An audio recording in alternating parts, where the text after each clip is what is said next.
So if I just give you a bit of background to me and I Am Me and how it's all come about and the work that we're currently doing with young people in education and those that are transitioning from education to employment. So my background has been working with organisations that take on apprentices and graduates and interns into their businesses. So companies like Mars, GSK, Marks and Spencer's, engineering firms like Bakkavor, and I've been doing that for about 10 years, and probably around 5 or so years ago, the interactions that I was having with young people really shifted in terms of seeing their changes in the way they perceive themselves, their confidence, their self-belief.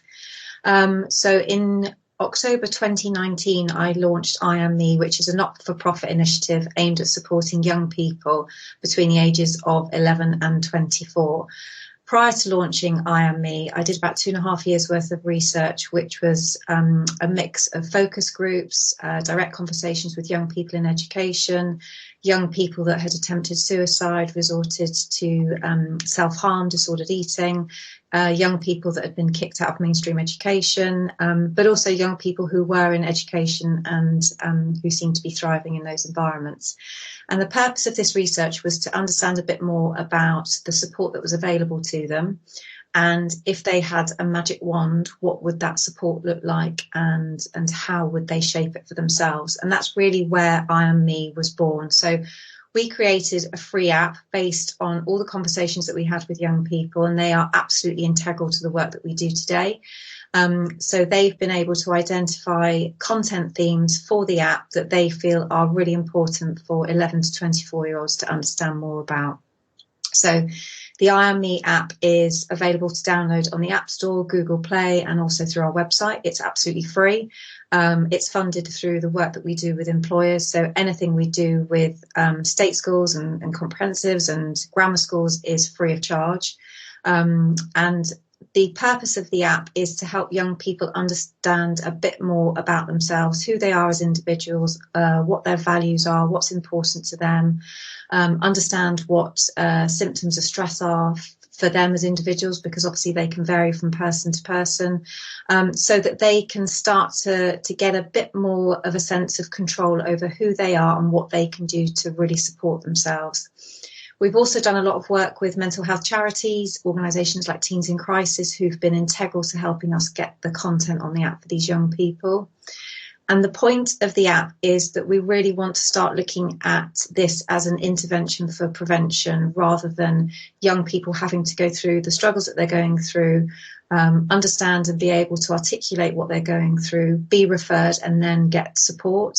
We want them to be more proactive in understanding how they can look after their mental health and well-being.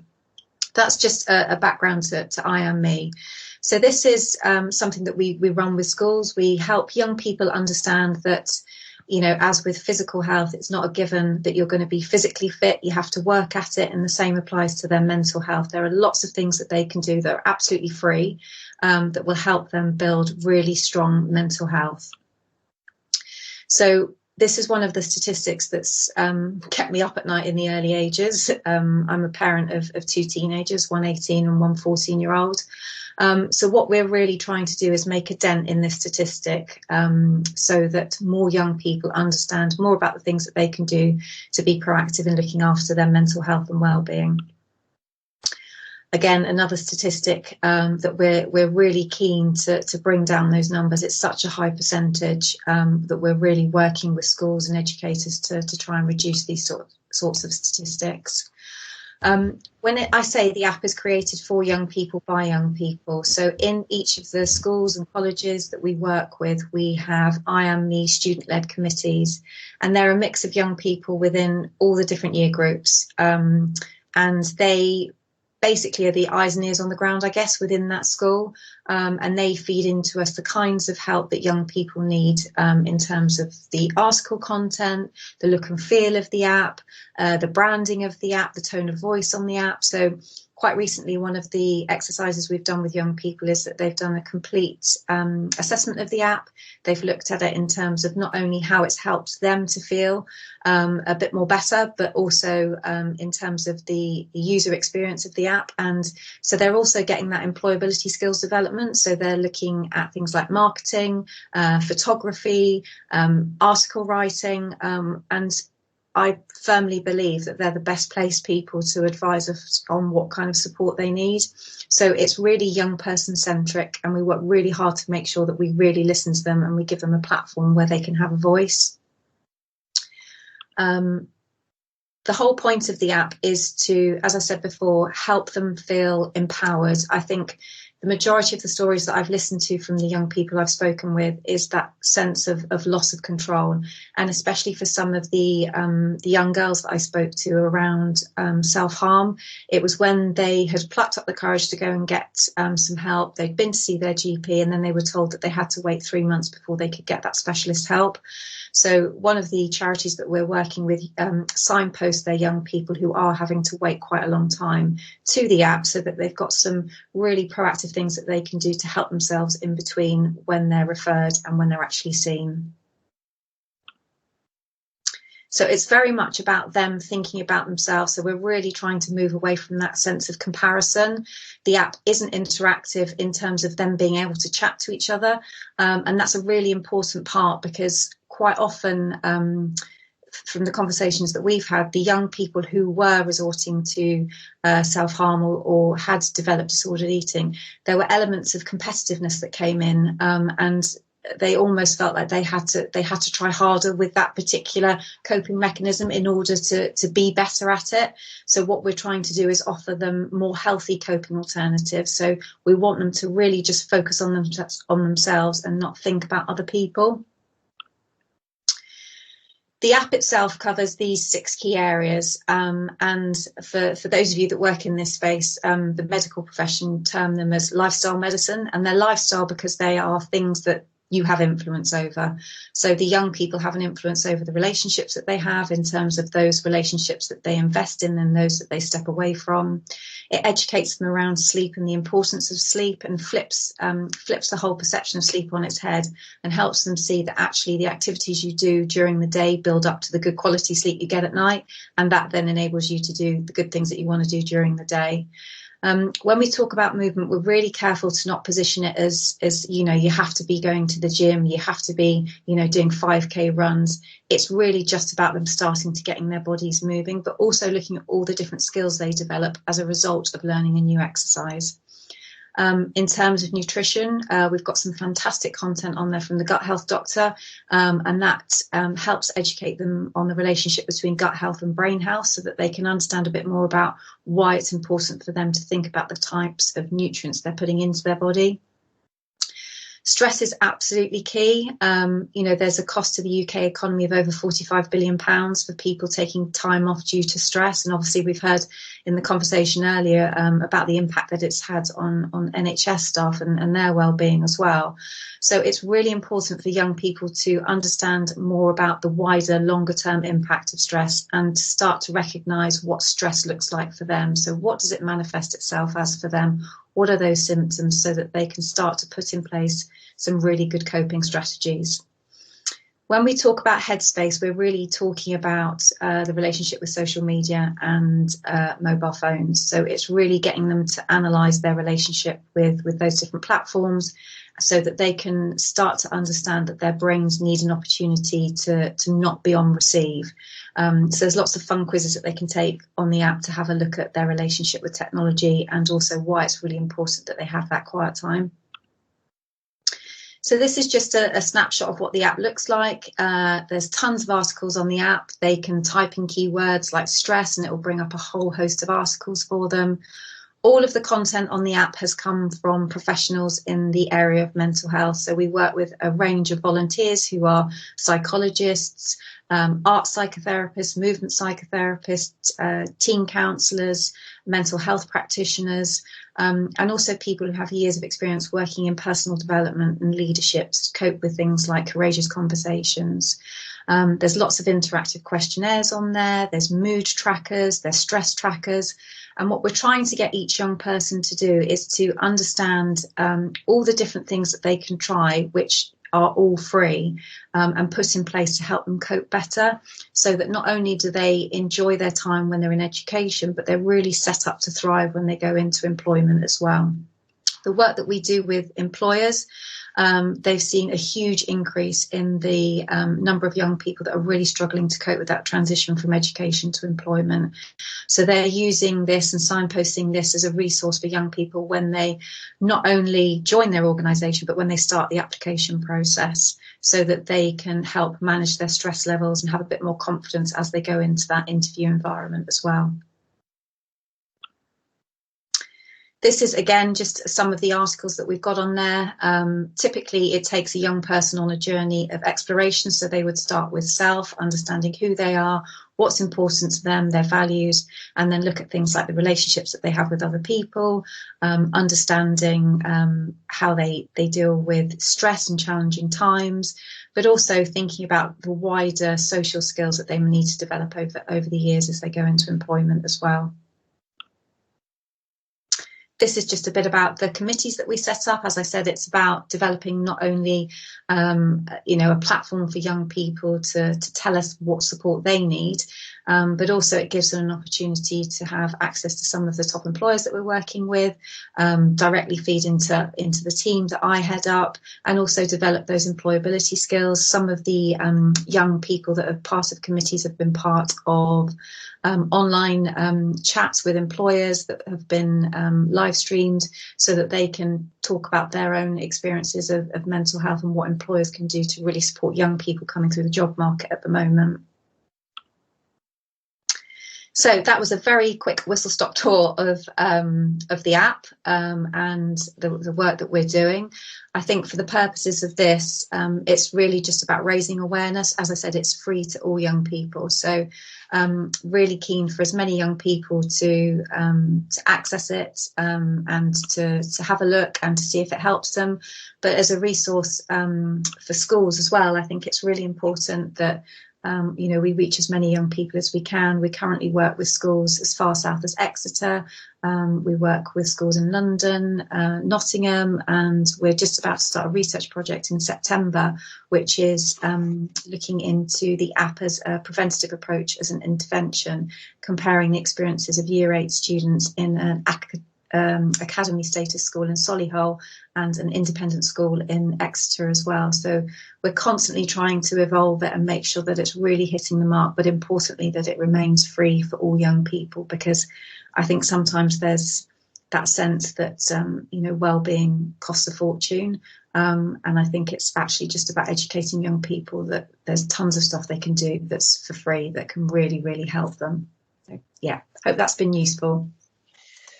That is really useful, I think, and I love your app, and I love the fact that you can set your weekly goals. It keeps reminding me I need to go for a walk, which is probably true when I'm sitting here at my computer.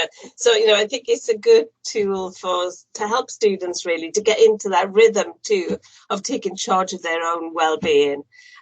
So what schools do if they want to get in touch? Then what could you offer to a school that was keen to work with you then, Claire? So the way that we've been, obviously it's shifted a bit because of lockdown. What we were doing is going in and doing year group assemblies, positioning the app as a free resource that they can access, and just talking a bit about why those 6 pillars are really important. Since lockdown, we've been doing virtual sessions, and the interest and uptake from the pupils has been it's been amazing, because the sessions tend to be after school. And the last one that we ran had over 300 pupils join it after a school day, which is in itself both quite sad because they obviously need the support, but also refreshing that they really want to find out about how they can help themselves. And I think the feedback from the teachers was that they'd never seen their pupils so chatty and engaged. And I think because it's about them and it's about something that they can do themselves, I think you know, that's really good. So we can run online sessions which introduce the app. We've got tons of marketing collateral in terms of roller banners and flyers that go on the back of loo cubicle doors, which young people tell us is where they go and hide when they feel like they can't cope. So just shutting that door and seeing something that's optimistic and helpful on the back of a loo door, I think is really important. So yeah, there's lots of different ways, but that's typically the way that we would do it. That sounds great. Anybody want to ask any questions? Just to say too that it only went live yesterday, so I haven't even told Claire about this. We talked about it, Claire. We have now got a section on Career Pilot called Wellbeing. I mean, it hasn't got any information in it yet, and I'm hoping that with you, Claire, we can, you know, get something in there so young people can have a link to the app and a little bit more of an introduction about it from Career Pilot as well. Any questions for Claire?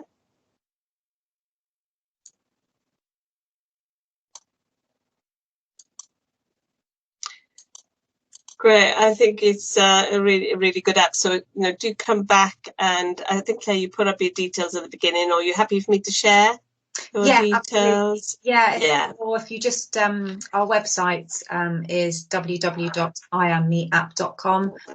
But if you go onto the App Store or Google Play, depending on your phone, and just type in I Am Me, it will come up. So we've met with about 7,000 young people. The app gets around 600 article reads a month.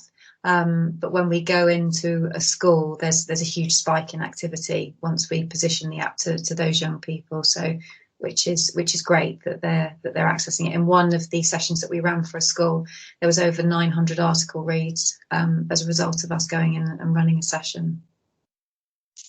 Great. I think there's a lot there for, you know, we know the students are struggling in lots of cases, don't we? So I think there's something useful we could offer, and it's free, which is brilliant. Thank you so much, Claire, for your time. It's really good. Okay, we're on the home run now in terms of lowdown in lockdown. So if anybody wants to ask questions, keep asking. I can see some really positive comments coming in. Laura says it looks really useful. Sophie says it looks brilliant. So I think there's quite a lot of people who are interested in it, Claire. Okay, I'm just going to do a quick roundup of what's new on Career Pilot, because we've got a few things coming up that I thought I'd tell you about. One is that we're making some changes to the advisor zone. And what will happen on May the 4th is there will still be things you can access just by clicking, but there'll be some things that are greyed out. And those will only be available to you if you are if you've got access to reporting zone, you've got a login for, if you like, the back end of Career Pilot. So if you use your reporting zone log on after May the 4th, then there'll be certain things that only our members, if you like, can access. And the reason we're doing that for two reasons. We feel like if you are part of the Career Pilot family, if you like, there's lots of useful resources we could give you. But it's also because we know that some people pay for other packages, then use all our resources. And, you know, that's, we feel like we need to protect some of that. So just to show you some of the things that'll be in there when it goes live. So when you do your reporting log on after May the 4th, and don't forget, if you haven't got access to reporting zone, it is free if you're in our free to use area. So you just need to complete a date sharing agreement, then you get access to all the data your students are generating. But you'll also be able to see that you can actually, from this place, click on the members advisor zone, and then you'll be able to see all the resources that are in there. We've got a resource called Getting Started with Career Pilot, and that is for mainly new people, but there's lots of good mapping there that might be useful even if you've been using it for years. We show you all the resources we've got for the different age groups. We've got activities for every age group, which are progressive and would really help if you're putting a stable careers program together. So suggested activities for every year group and every key stage, and we show you how they map to Gatsby as well. There's also a new resource which is taken, we've mapped Career Pilot and Gatsby in the past, but this is taken a stage further, showing you how you can embed Career Pilot in your careers program, and that will really enhance the way you meet Gatsby. And this would really help if you completed Compass Plus and you've got a gap in your provision, because it'll give you ideas of things you can be doing using Career Pilot, but embedding them in across the curriculum. So there's one page for every benchmark. There's also what we're calling quick careers. Now, the reason we put these together is because we know schools are struggling to give students careers time because they've been off, now they're back, but everybody's focusing on the curriculum, which obviously is important. But if you've only got a little bit of time between now and the summer, what we put together is 2 20-minute career sessions for every year group. So it's just got something like this, a tutor could deliver it, or you can set them for homework. So there's one for every year group up to year 12, and it's got 2 20-minute sessions of things that they could do on Career Pilot, which just keep them on track with their careers, even if this year you've not been able to do as much as you wanted to. It's got little questions that the facilitator could ask to check what they've been doing, but also tells you what reports you can access in the reporting zone, so you can see the choices young people are making. And as I said, the NHS pack will be available as well to our members. You might have seen already the amazing careers guides that Louise puts together, really in-depth guides, useful for any student who wants to go into these particular areas. And they're up to the minute in terms of their LMI and routes. So we've already got one on veterinary and law, and we've got a new one now for dentistry, and we'll be doing, Louise will be doing medicine soon. So again, they'll be in the members area now. One of them will be free access, but the others will be available only if you log in. And in terms of the login, any member staff in your school that's got a login for the reporting zone will automatically be able to see everything in the advisor zone. We're also looking at some new things for the student site. Thank you, Melanie. She's been using the law guide. I think they look great. But we're also looking at having a new starter in our Start With You section that Louise and I are working on currently, called Start With Your Values. So it's a bit like Start With a Subject, but have a list of values, things that students are passionate about, and they can click on these and then they'll get information about where can you go if you're passionate about that particular thing, what sort of job sectors might work well for you, what courses might be good things to think about. So that'll be our new value starter that we're currently working on. We're also looking at maybe doing a personality skills starter, a bit like I Could Buzz Quiz, but we know that a lot of people use that already, so we're not sure if we're going to go down that route, but that might be one possible development. And as always, we're always keen to know what you'd like to see on Career Pilot, so do send us ideas in. But the next session of the Lowdown Lockdown, who thought we'd be doing it a year and a half later, but we have got one booked in for June the 21st, so I am interested in any ideas for the agenda. I've put up a few here. I wondered whether you would like me to get some of the universities to come back and do short sessions on, what their plans for clearing, how they're going to deal with accommodation next year, how they're going to manage students. And whether another idea was whether we get UCAS along to talk about the future plans for applications. So there has been this idea that students apply after they get their exams rather than on a teacher assessment. So I don't know if those are interesting ideas.